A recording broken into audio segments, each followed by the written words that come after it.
Welcome back to the Charlie Kirk Show.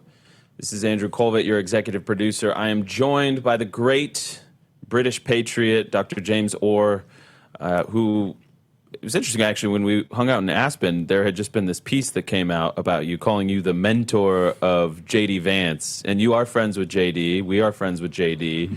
He actually hosted this show the Monday after September 10th. And it was a great honor, a great tribute. But you took umbrage with that, didn't you? That framing of things. Because JD hung out, he went on vacation or something. Yes. And in the Cotswolds. Yeah, I've known him for a few years. He had a trip to England over August. It was supposed to be a family holiday, but it just worked the whole time. It turned into a media circus, and he had to cut it short. He did some golf up in Scotland, I think, and I took umbrage at the description that this idea that I'm somehow mentor to the Vice President of the United States is not true at all. I've learned a great deal more from him than he's ever learned from me. But the last time I saw him in Washington must have been just a few days before it happened. I think it was about a week before it happened. And I just said, I was out in Arizona and spent some time with Charlie and his team, and it's, my goodness, you're in good shape for 2028. That machine is going to be is roaring and with energy and enthusiasm. We hope he dives in. I mean, every indication you would think a vice president would be primed for that, but he's very coy about yes, it. Of course, he's being very respectful, and of course we appreciate that. It's still the era of Trump, and we're into that too. But of course, but yeah, tell us about your relationship with him. I think that's interesting. Well, we met, I think a few years ago, I think summer of 2019, I think it was, through mutual friends, and we hit it off. He was a private citizen at the time. I'd read Hillbilly Elegies when it came out, I think in 2016. I had a Texan friend of mine, it was end of October 2016, pressed a copy into my hands and said, Trump is going to win, and this is why.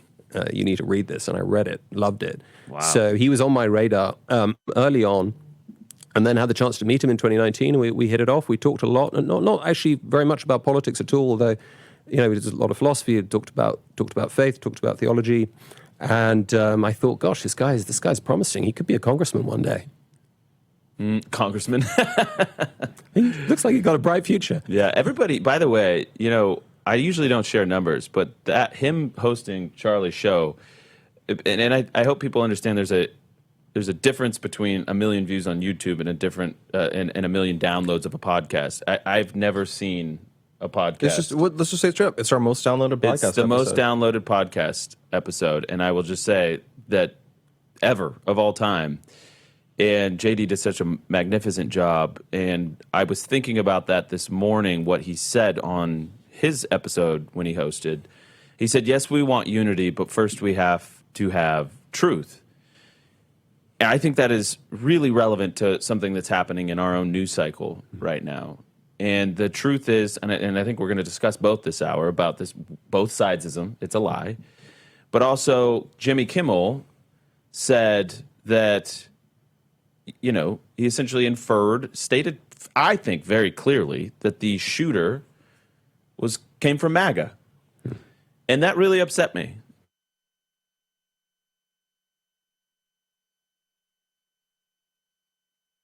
Had a trans boyfriend or whatever, however you're supposed to say it. I think that's probably the right way to say it. That he was into all this weird stuff. He was writing all of these notes on these bullet casings and things like that. And his own parents were worried about his radicalism. And then to go on the air and say, no, actually it was from MAGA. MAGA killed him. What that means to me is that you can lie with impunity, that there is a machinery in place that will defend you. Your life is not important. That I'm free to desecrate, your memory, because conservatives bad, and what you had it coming, and more should, it's basically a license to say we're going to support you guys if you guys go do this stuff out in the real world, and that's not okay. And so we have clips, Blake, I don't know which clip it is, the Jimmy Kimmel in response to the backlash he received. We can just play one of these. I mean, it doesn't matter. 132. I don't think what I have to say is going to make much of a difference. If you like me, you like me. If you don't, you don't. I have no illusions about changing anyone's mind. But I do want to make something clear because it's important to me as a human, and that is you understand that it was never my intention to make light of the murder of a young man.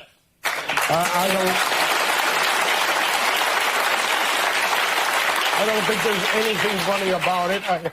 I posted a message on Instagram on the day he was killed, sending love to his family and asking for compassion, and I meant it, and I still do. Nor was it my intention to blame any specific group for the actions of what it was obviously a deeply disturbed individual. That was really the opposite of the point I was trying to make, but I understand that to some that felt either ill-timed or unclear, or maybe both. And for those who think I did point a finger, I get why you're upset. If the situation was reversed, there's a good chance I'd have felt the same way. So what I'm lacking there is I'm sorry. I lied. I misrepresented the nature of who the shooter was. I'm sorry. I will do better. My sincerest apologies to Erica Kirk and to the Kirk family. And James, you're a Christian. Explain the difference between what he did, sort of parsing words, never kind of owning it. It was sort of, I'm sorry if you were offended. Explain what Christian contrition looks like, what it looks like in Scripture, historically, what it means, and what that was lacking. Yeah, I mean, look, I could hear some contrition in his voice, as he was clearly emotional. Whether the emotions was being driven by what had happened to him, you know, the fact that his career looked like it was on the precipice. I don't know. I mean, I think you know, true contrition expresses itself in actions, and you know, I detected a sort of a hint of a politician's apology there. Just deeply sorry that offense has been caused. But, you know, repentance, you know, the New Testament is metanoia, which means a complete transformation of one's mind, of one's intellect, one's understanding, one's heart. You know, the Latin translation, I think, is penitemini, which is kind of not just repentance, but do penance. And there's a lot of debate about that in the Reformation, about, you know, his sort of repentance is something not just of the heart, but you've got to do it. You've got to do stuff that shows there's going to be outward working, the outward expression of inner contrition within one's heart. And I don't know. Look, I don't have a window into men's souls. I don't have a window into Jimmy Kimmel's soul. I just hope that this incident, this whole sorry saga, has made the left, has made the kind of, you know, American liberals think a lot harder about the language that they're using, and just being aware that you know, spinning the kind of conspiracy theories that are completely fact free, as seems to be the case with this extraordinary charge that the killer was motivated by was part of the MAGA movement, just simply absurd, not a shred of evidence for it. I just hope that this will give them, you know, pause for thought, and it'll just slow things down.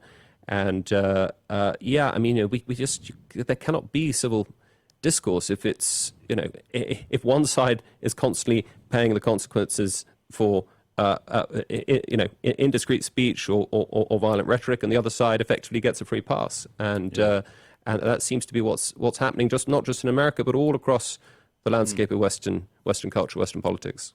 Yeah, well, and I mean, Blake, you have kind of a contrarian take here, because you think we should just sort of move on from this topic. I want more. Well, so what's frustrated me about it is they went and, due to sort of how it unfolded, we allowed it to become that, like, Jimmy Kimmel was this free speech martyr against, like, you know, because we had Brendan Carr at the FCC, he stepped out, and he basically said, you better take him off the air, or we're going to, like, investigate ABC and Disney, and they're going to have to answer for all these things. And you took what it should have been, which is Jimmy Kimmel said something disgusting, and there really was this big organic anger against them, and that got tamped down, and it turned into, oh, this guy in the Trump administration is silencing Jimmy Kimmel, who is also lame and not funny. And it took something that was good and it changed it. And it also colored, unfortunately, what we also saw, which was the very organic anger against all the other people who said disgusting things. Yeah, I want to keep talking about that. We'll do it in the break. Quick break on radio. We'll be right back.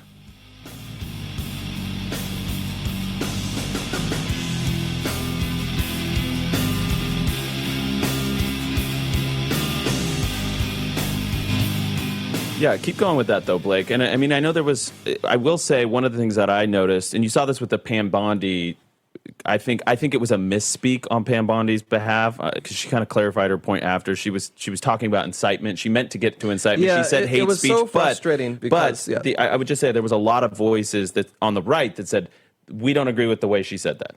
Yeah, that's not our. And that POV. was also frustrating. That's not Charlie's POV. We've had to endure all this stupid, nasty, fake stuff on the left. We're like, the right doesn't care about free speech at all. They want to crack down. No, the backlash to Bondi saying the hate speech thing was immediate. It was basically unanimous. Right. Yeah. It was dial this back right now, and she did, thankfully.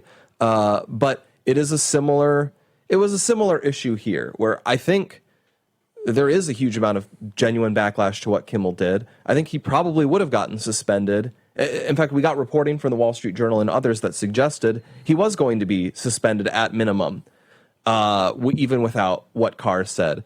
And I think it put the wrong color on it, that there was that kind of overt threat. And then the way he was, if you go to Carr's Twitter account, he was like posting all these memes and just like bragging about what he did. And I understand the impulse. It is a way. There is an element where the Trump movement made the movement more assertive, more bragging, and we've seen it with like the ICE stuff, where they're like, we're deporting people, and here's a meme of this person who is also a child predator getting deported, and it's great, and people have liked that. But you do have to be careful, because we do want to make sure that this is about that. Charlie, who is a martyr for free speech, a martyr for Christianity, and we don't want that to turn into Charlie is ever considered some sort of like justification for an anti-speech crackdown. Charlie would reject that, by the way. Completely. He was basically a free speech absolutist. I mean, I think I say basically because, I'm just hedging in my mind, maybe some sort of incitement he would draw a line at. But, he believed in ugly speech. He believed in vile speech. He believed in the freedom to say evil things. I mean, that does cross the line into incitement, which is illegal when you're calling for violence for somebody. But, I mean, I struggle with asking the question, when we think about some of these ugly reactions, people celebrating, you think about the Oxford kid, sweatpants bro, where you're celebrating the murder of somebody. Is that not incitement in a certain way? I think the spirit is certainly the same. Legally, the barrier is different. So one of the things that makes American free speech so exceptional, even compared to other Western nations, is we have kind of the Brandenburg standard for speech. It's a Supreme Court case. And it's basically like, it is in fact only incitement if you are directly calling for some criminal act and like in a specific way. So if someone were to say, someone should go to the Utah Valley event and shoot Charlie Kirk, that is incitement. But even saying someone should shoot Charlie Kirk isn't by itself. And that enables a lot of ugly speech. As Charlie himself said, I think he has a tweet where he says, like, there is ugly speech, there is deranged speech, but there is not hate speech. And the thing with incitement, what's good about that strict standard is that gives us it means that an authoritarian government like the Biden administration has so little grounds to come out and say, and the left loves to do this, where, this thing you said, that was actually inciting hate against migrants. That was inciting hate against trans people. That was inciting hate against minorities, just because you say, I don't want more immigration. And certainly Dr. Orr can tell us all about how that's been abused in the UK. That's where we're going next. Which they'll claim that's a free speech country, but it's clearly not anymore. But this is the distinction, and I think it's really important for us to remain morally very clear on this. What I was trying to say was that celebrating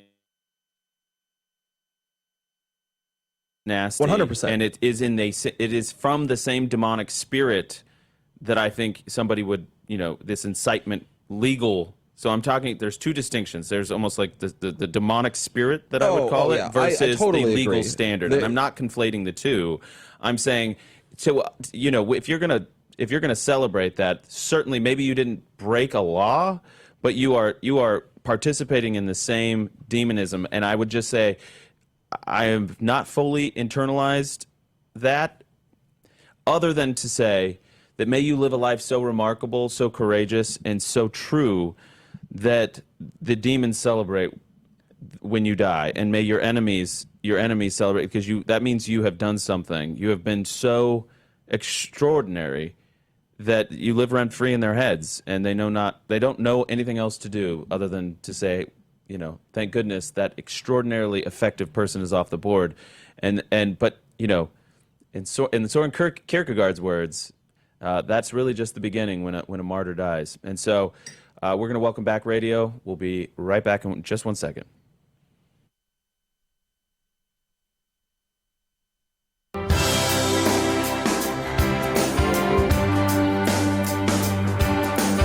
Dr.